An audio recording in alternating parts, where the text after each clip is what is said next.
Olá pessoal, tudo bom? Então a gente vai dar continuidade à nossa disciplina, como a gente vinha conversando, a gente vai tratar das questões referentes à proteção à natureza e restauração, né? Então a gente, primeiramente, os mecanismos que a gente vai utilizar para poder proteger o que nós temos e depois o que a gente não conseguir, digamos assim, como é que a gente vai restaurar.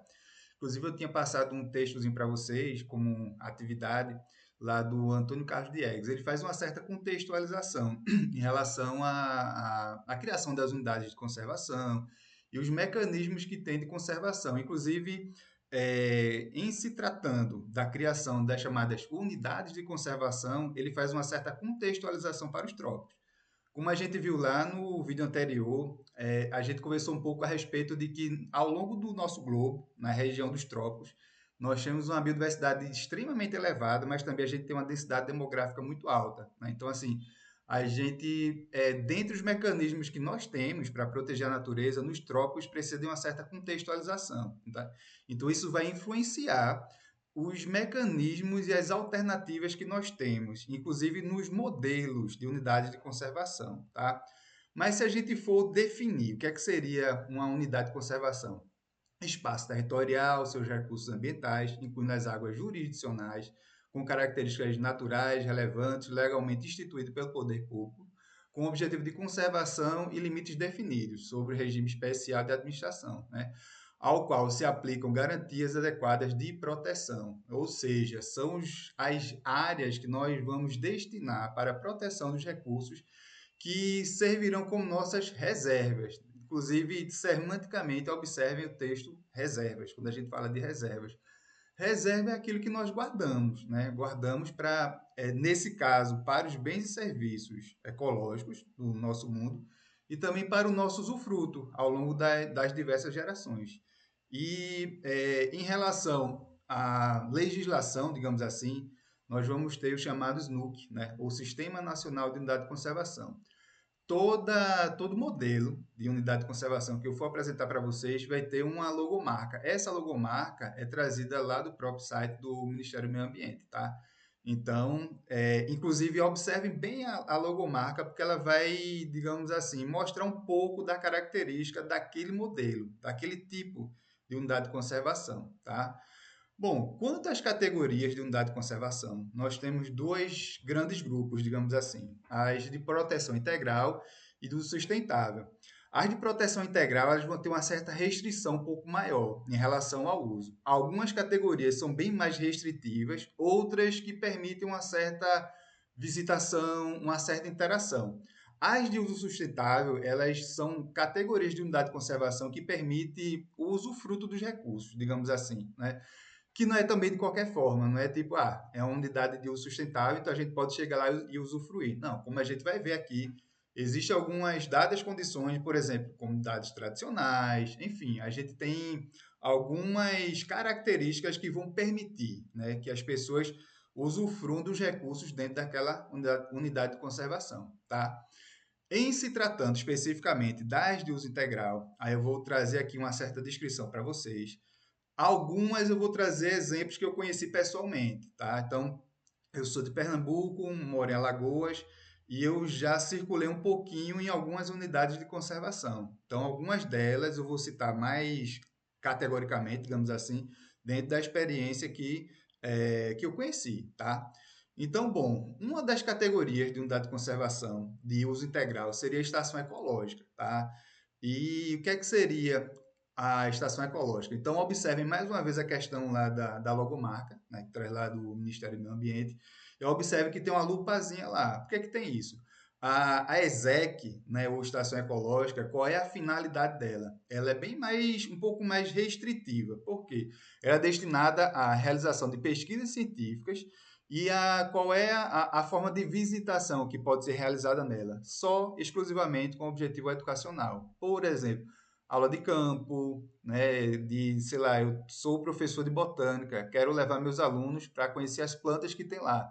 Então a gente pede uma autorização e pode visitar escolas, enfim, só exclusivamente com objetivo educacional. Uma das estações ecológicas que eu conheço mais de perto seria a de Tapacurá, lá em Recife, né? Ela é situada numa área de Mata Atlântica E em se tratando de proteção à natureza, existem, digamos assim, alguns mecanismos que são um pouco mais amplos. Em relação à Mata Atlântica, a gente tem que observar o seguinte: o que é que aconteceu ao longo da sua história? A colonização do Brasil foi se dando a partir do litoral.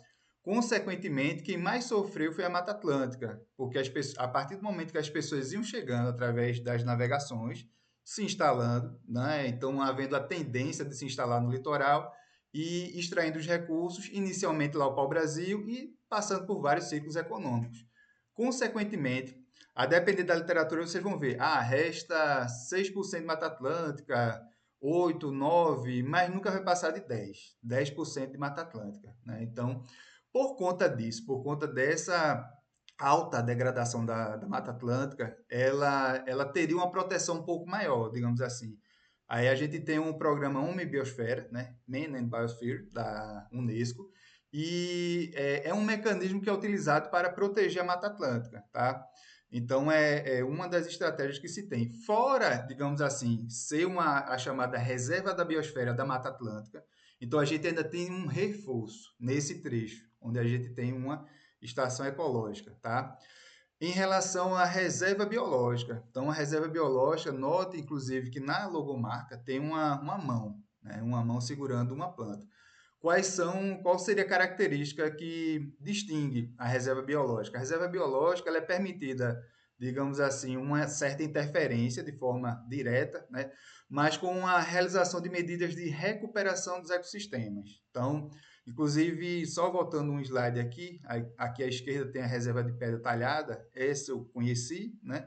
E a gente observa que ela é extremamente degradada. Por que que pedra talhada? Porque ela tem por conta dela ter surgido e ao longo do tempo a chuva foi passando e criou aqueles entalhes, né? Então a gente observa essa característica que conferiu o nome a ela. Mas quando a gente visita essa unidade de conservação, a gente nota que ela é extremamente degradada. Então, assim, é um tipo de unidade de conservação que precisa de uma atenção, não somente proteção, mas uma certa recuperação. Tem algumas características ainda especificamente lá da pedra talhada, né? Que ela tem uma ave, que é o anu. Se vocês pesquisarem, vão ver que o anu é uma ave negra. E existe uma espécie que foi descoberta lá e ela é única. Então, isso reforça ainda mais a necessidade de sua proteção. Então, veio a Anita Strudel, que é uma suíça, e ela descobriu, ela é ornitóloga, ela estuda aves, e ela descobriu essa ave lá, né, que é uma espécie única que estava ameaçada de extinção. Isso aí reforçou a necessidade da criação dessa reserva biológica, tá? Parque Nacional. Aí, se vocês observarem direitinho, tem uma pessoa, um mochileiro, né, digamos assim. Isso aí denota um pouco das características que a gente vai observar em relação ao Parque Nacional. Então, o Parque Nacional ele possibilita uma certa interação maior em relação à unidade de conservação. Aí chama atenção áreas destinadas à preservação de ecossistemas naturais de grande relevância ecológica e beleza cênica. No textozinho lá do Antônio Carlos Diegues, inclusive basicamente ao longo de todo o livro dele, ele chama atenção quanto a um movimento que aconteceu lá na década de 70, a chamada ecologia profunda, né? E o que é que seria essa ecologia profunda? Tem uma série de características conservacionistas, mas um dos vieses seria chamar atenção para a proteção da natureza por conta da sua beleza cênica. Isso é extremamente importante, tá? A gente proteger em relação à beleza cênica, mas também a gente precisa levar em consideração os serviços ecossistêmicos que esse ambiente pode nos trazer. Aí, inclusive, quanto a Parque Nacional, eu quis chamar atenção em relação à Serra da Capivara. Então, notem que uma unidade de conservação a gente vai proteger plantas, proteger animais, mas nesse caso aqui em específico, seria um patrimônio da humanidade. Aqui está dentre os registros mais antigos de ocupação do ser humano nas Américas. Então, o ser humano surge lá na África, vai migrando ao longo do globo, tá? E provavelmente pelo Estreito de Bering passou para as Américas e foi descendo. Essa seria uma das teorias. E onde é que a gente tem um registro dos registros mais antigos? Seria lá na Serra da Capivara. Então, vocês notam lá na parte inferior esquerda, inclusive até digamos assim, um certo relato da atividade cotidiana dessas pessoas. registro de animais, né? E essa ocupação ela data de cerca de 15 mil anos. Aí tem uns estudos lá do Walter Neves, da Nied Guidon, que estão instalados lá na Serra da Capivara, e, segundo eles, essa ocupação pode ter sido um pouco mais antiga. Tem algumas controvérsias, mas enfim, pode datar de cerca de perto de 50 mil anos, tá? Mas aí não é algo muito certinho, não. E aí uma série de registros, só para vocês observarem que a reserva biológica não é só para proteger plantas, é também plantas, animais, mas também o nosso patrimônio histórico, né? Então aqui o monumento nacional, tá? E aí seria uma outra categoria de unidade de conservação, mais dirigida especificamente para essas áreas mais singulares, digamos assim. Tem uma característica muito única. Então, a gente observa aqui, voltando um pouquinho esse slide, esse monumento dos pontões capixabas. Aí vocês observam que tem essas rochas emergentes aí, ou seja, são características muito únicas. E aí surge a necessidade da criação dessa unidade de conservação por conta desse monumento que tem ali naquele ambiente, desse chamado monumento natural. Aí vocês pode até surgir aquele questionamento. Bom, mas quando a gente quer criar uma unidade de conservação, qual seria a mais adequada? Vai depender das pessoas que estão criando a unidade de conservação.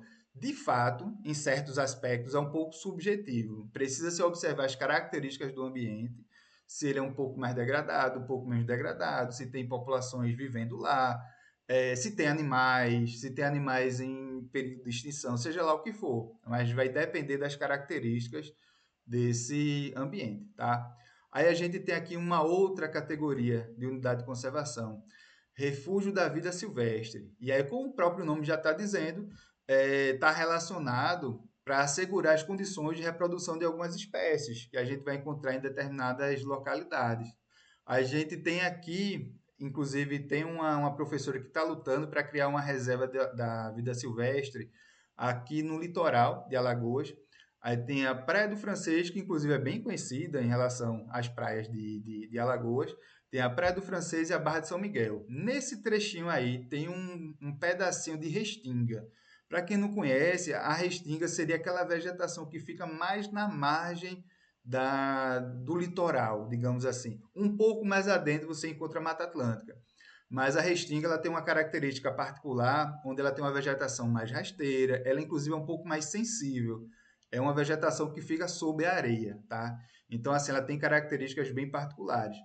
Nesse trecho de Restinga, a gente tem alguns animais que vivem ali. Então, está sendo apresentada a proposta da criação de uma revis, né, entre a Barra de São Miguel e a Praia do Francês, né, justamente para poder proteger, até por conta do seguinte, o que é que acontece nesse trecho?